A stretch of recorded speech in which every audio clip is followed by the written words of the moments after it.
اور اب ہم بڑھتے ہیں اس نظم کے دوسرے شعر کی طرف۔ گر صاحب ہنگامہ نہ ہو ممبر و محراب، دیں بندہ مومن کے لیے موت ہے یا خواب۔ اس شعر میں گر، جس کو آپ اگر کہتے ہیں، تو شاعری میں یہ ہوتا ہے کچھ حرف گرا دیے جاتے ہیں وزن پورا کرنے کے لیے، تو گر کا مطلب اگر ہے۔ صاحب ہنگامہ، ہنگامہ کرنے والا، شور کرنے والا۔ یہاں شور ہنگامہ کا مطلب یہ ہے کہ سوئیوں کو جگانے والا، یعنی وہ یہ کہتے ہیں کہ کشمیر کے لوگ غفلت کی نیند سوئے ہوئے ہیں، وہ بیدار نہیں ہو رہے، تو کوئی تو ہو جو ان سوؤں کو جگائے۔ تو صاحب ہنگامہ جگانے والا، یعنی مطلب یہاں لفظی مطلب تو ہوگا شور برپا کرنے والا، مطلب جگانے والا۔ تو اگر صاحب ہنگامہ نہ ہو ممبر و محراب، اب آپ جانتے ہیں ممبر کیا، جہاں امام بیٹھ کے مسجد میں خطبہ دیتے ہیں، محراب بھی اسی کو کہتے ہیں، وہ جگہ جہاں بیٹھ کر خطبہ دیا جاتا ہے۔ تو یعنی ان کی مراد یہاں مذہبی لوگوں سے، جس کو آپ مولوی صاحبان کہتے ہیں، علماء کرام کہہ لیں، خطیب کہہ لیں، یعنی مذہبی رہنما۔ تو حضرت اقبال کہہ رہے ہیں یہ مذہبی رہنماؤں کا فرض تھا کہ وہ اپنی تقاریر میں لوگوں کو آزادی کا درس دیتے اور بتاتے کہ یہ ہر ایک کا حق ہے اور یہ قرآن کا حکم ہے کہ ہر ایک آزادی کے لیے جدوجہد کرے۔ تو سوئی قوم کو جگانا ان کا فرض تھا جو مذہبی رہنما ہے۔ ٹھیک ہے جی، گر صاحب ہنگامہ نہ ہو ممبر و محراب، وہ بتا رہے ہیں کہ جب مذہبی رہنما اپنا فرض پورا نہیں کریں گے، ہنگامہ نہیں کریں گے، سوئی قوم کو جگائیں گے نہیں، تو پھر دین بندہ مومن کے لیے موت ہے یا خواب۔ تو پھر کیا ہوگا؟ جو ایک شخص کے لیے برابر ہے زندہ رہنا یا نہ رہنا۔ ٹھیک ہے جی، یعنی جب انسان غلام ہوتا ہے تو اس کے لیے زندگی موت برابر ہوتی ہے، زندگی کی اس کے لیے حیثیت نہیں ہوتی۔ تو دراصل اس میں تنقید کی گئی ہے مذہبی رہنماؤں پہ کہ وہ سوئی قوم کو جگائیں تاکہ ان میں آزادی کی امنگ پیدا ہو اور آزادی کی جیت و جہد کریں۔ حضرت اقبال کا دل کڑتا ہے جب وہ دیکھتے ہیں کہ قوم غفلت کی نیند سوئی ہوئی ہے۔ مفہوم دیکھیں، اس میں دین کی تفہیم کی بات کی جا رہی ہے، یعنی انڈرسٹینڈنگ کی بات کی جا رہی ہے۔ کہتے ہیں مسلم معاشرے میں مذہبی جذبہ کی بیداری اور دین کے حقیقی مفہوم سے آگاہی دینا ممبر و محراب کی ذمہ داری ہے۔ ٹھیک ہے جی، ذمہ داری ہے، لیکن شروع میں گر کا مطلب ہے، وہ یہ وضاحت کر رہا ہے کہ جو ان کی بنیادی ذمہ داری ہے وہ پوری نہیں کر رہے، یعنی وہ شاکی ہیں، شکوہ کر رہے ہیں مذہبی رہنماؤں سے بھی کہ وہ اپنا فرض اس طرح سے ادا نہیں کرے جس طرح سے ان کو کرنا چاہیے۔ تشریح میں آئے تو اس شعر میں علامہ اقبال نے دین اور مذہب کے افکار کے حوالے سے ایک بڑا اہم سوال اٹھایا ہے۔ وہ کہتے ہیں اگر صاحب ہنگامہ نہ ہو، یعنی وہ کہنا چاہتے ہیں کہ جو دین کے نمائندے ہیں ممبر و محراب محض رسمی عبادت کے حوالے سے اپنے فرائض سر انجام دے رہے ہیں، ان کے اندر کوئی حقیقی تحریک نہ ہو، یعنی جذبہ نہ ہو، ٹھیک ہے جی، تو پھر ایمان جو ہے محض چند عبادتوں کا مجموعہ ہے۔ دیکھیے ٹھیک ہے، نماز، روزہ، حج، زکوٰۃ یہ عبادتیں ہیں، فرائض ہیں، لیکن دین صرف عبادتوں کا نام نہیں ہے۔ اسلام ایک مکمل ضابطۂ حیات ہے۔ صرف اگر دینی رہنما، حضرت اقبال تنقید کر رہے ہیں کہ دینی رہنماؤں نے اسلام کو صرف چند عبادتوں تک محدود کر دیا، حالانکہ ایسی بات نہیں تھی۔ یہ دینی رہنماؤں کا فرض تھا کہ سوئی قوم کو جگاتے، ان کے اندر آزادی کی حقیقی امنگ پیدا کرتے۔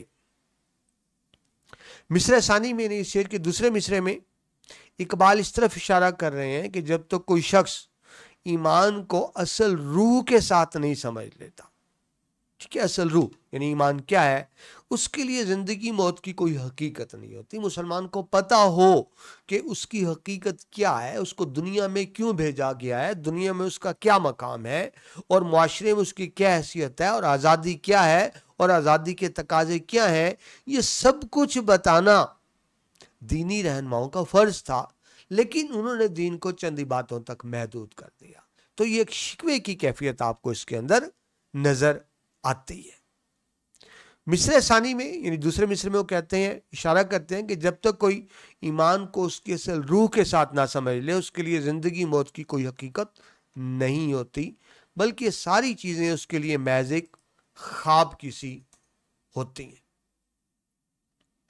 آگے دیکھیے، ایک مسلمان کو اسلامی اصولوں کے مطابق زندگی گزارنے کی تربیت دینا ممبر و محراب سے وابستہ لوگوں کا کام تھا.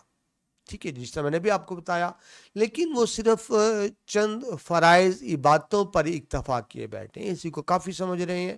وہ اپنی ذمہ داری اس طرح سے انجام نہیں دے رہے جس طرح سے دینی چاہیے. رزلٹ کیا ہے؟ کیونکہ انہوں نے تربیت کرنی تھی نا. نتیجہ یہ ہے کہ مرد مومن کی جو صفات سے ہیں ہم یکسر محروم ہیں. یہی ہمارے زوال کی بنیادی وجہ بھی ہے کہ ہمارے اندر جو اسلام کی سے روح ہونی چاہیے وہ نہیں ہے. اس شعر میں اقبال انتہائی گہری اور فکری معنویت کے ساتھ ایک سوال اٹھا رہے ہیں اور سوئی ہوئی قوم کو بیدار کرنے کی کوشش بھی کر رہے ہیں. اس شعر میں حضرت اقبال مسلم معاشرے کی مذہبی اور سماجی زبوں حالی پر بھی تنقید کر رہے ہیں. زبوں حالی، برا حال. بتایا جا رہا ہے کہ ممبر و محراب یعنی مسجد کا جو ممبر ہے اور قبلہ گاہ ہے وہ اپنی ذمہ داریوں سے غافل ہے، اپنی ڈیوٹیز پوری نہیں کر رہے، اور وہ تربیت کے بنیادی فریضہ کی ادائیگی پر پرجوش نہیں ہے. یعنی جس طرح سے ان کو پرجوش ہو کے اپنے فرض ادا کرنا چاہیے وہ نہیں ہے. یہی وجہ ہے کہ جو عام عوام ہیں وہ دین اسلام کی حقیقت اور برکتوں سے دور ہے، اور شاید یہی وجہ ہے کہ وہ خواب غفلت کا شکار ہے، وہ بیدار نہیں ہو رہے. ادبی صنعتوں کی طرف دیکھیں تو صنعت استارہ ہے، یعنی ممبر و محراب کا مطلب مذہبی نظام اور مذہبی لیڈر اور رہنما ہے. صنعت ایہام، ایہام ہوتا ہے ڈھکی چھپی بات جو صاف نہ کی جائے، جس میں مبہم ہو، جس میں ایمبیگوٹی ہو. تو موت اور خواب میں ایہام موجود ہے. جو موت کا لفظ بھی آیا، خواب کا لفظ بھی موجود آیا، یعنی اس میں ایہام کی کیفیت، ایہام تو نہیں ہے لیکن ایہام کی کیفیت ضرور موجود ہے. صنعت استفہام یا استفہام کہتے ہیں سوال کرنا، پوچھنا. ٹھیک ہے جی، تو اس میں ایک سوالیہ انداز کی کیفیت بھی آپ کو نظر آتی ہے. صنعت خطاب ہے، وادی لولاب اور اس کے باشندوں کو براہ راست اس کے اندر خطاب کیا گیا. حوالے کے اشعار دیکھیے، کہتے ہیں حضرت اقبال کی تمام اشعار ہے ذوق تجلی بھی اسی خاک میں پنہاں، غافل تو نیراز صاحب ادراک نہیں ہے. ادراک تو کیوں نہیں سمجھتا، تو انڈرسٹینڈنگ کیوں نہیں کرتا. دیکھیں جب لکڑی جل کے خاک بن جاتی ہے نا، اس کے اندر چنگاریاں موجود ہوتی ہیں، اوپر سے لگتا ہے خاک بن گیا. تو اسی کی بات کی جا رہی ہے کہ تم اٹھو، اپنی خوابیدہ صلاحیتوں کو بیدار کرو.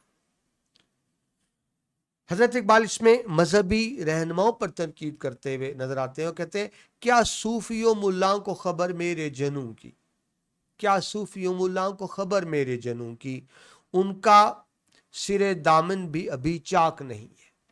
یعنی بتا رہے ہیں کہ میرے اندر جو تڑپ ہے دین کی اور جو جذبہ ہے، ملوں اور صوفی اس سے بے خبر ہے. اور پھر ایک اور جگہ کہتے ہیں الفاظ و معانی میں تفاوت نہیں، لیکن تفاوت کہتے ہیں فرق، ڈیفرنس. الفاظ و معانی میں تفاوت نہیں لیکن ملا کی اذان اور مجاہد کی اذان اور. ملا کی اذان جو محض عبادت کے طور پہ ایک فرض سمجھ کے اذان دے رہا ہے، مجاہد کی اذان میں کچھ جوش و جذبہ کچھ اور ہوتا ہے. وہ کہتے ہیں میں مجاہد کی اذان چاہیے، ملا کی اذان نہیں چاہیے. یعنی ہمیں خواب غفلت سے بیدار ہونا ہوگا، پرجوش ہونا ہوگا. اور وہ مذہبی رہنماؤں سے کیا توقع رکھتے ہیں، ایک رہنما میں کیا خاصیت ہوتی ہے. حضرت اقبال کا ہی مشہور شعر نگاہ بلند سخن دل نواز جاں پر سوز، یہی ہے رخت سفر میرے کارواں کے لیے. تو یہ وہ چاہتے ہیں کہ خصوصیات موجود ہوں. اسٹوڈنٹس ہم نے 2 شعر مکمل کی، امید ہے آپ کو سمجھ آ گئے ہوں گے اور آپ کو لطف بھی آیا ہوگا. باقی جو اس غزل کے 3 اشعار ہیں وہ انشاءاللہ ہم دوسرے لیکچر میں کریں گے. پہلا لیکچر یہاں پہ کمپلیٹ ہوتا ہے، دوسرے لیکچر میں آپ سے دوبارہ ملاقات ہوتی ہے. اپنا خیال رکھیے گا. اللہ حافظ.